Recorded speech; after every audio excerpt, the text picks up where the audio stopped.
into esitholile lapha emphakathini ukuthi abantu besifazane bayahlukumezeka. Nabantu besilisa futhi bayahlukumezeka. Kodwa okakhulukazi abantu besifazane bayahlukumezeka kodwa abaphumeli eshashalazini ukuthi basho ukuthi bayahlukumezeka bayesaba. Kodwa njengoba sifundisile nje emphakathini bakwazile ukuthi baphumele emshashalazini abaningi babo ukuthi baxoxe ngeenkinga abanazo. Into esiyenzile ke lapha ukuthi sitshengise umphakathi wonke ukuthi ikhona lento ukuthi asigadane sibantu besifazane bangasihlukumeza abantu besilisa.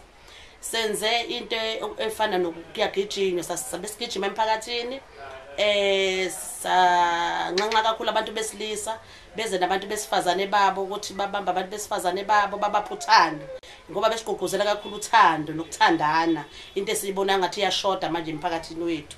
Sabiza abantu besifazane nabesilisa babo ukuthi abeze kuzogijinywa into besigqugquzela kakhulu lapho umuntu besilisa angamshiyi owesifazane wakhe masigijima lapha namthande amphamanzi makufanele amphamanzi. Lokho sikubonile ukuthi kuyinto enhle ngendlela esimanga. Iningi yalabo bantu besilisa bayakwazi ukuthi manje bangene emphakathini bakwazi ukukhuza abantu besilisa mangabe kukhona inkinga ezikhona. Senze nje ukuthandana ukuthi kube khona lokuthandana okuba khona abantu besifazane nabesilisa. Usenze nje nathi sajabula emphakathini ukuthi awu nako ngathi kuyabuya lokuthandana kwabantu besilisa nabesifazane. Namanje siyaqhubeka sinxanxa nentsha manje ukuthi nayo izingene kulolu hlalelo ukuthi ifunde ngoba intsha isazokwakha imizi yayo.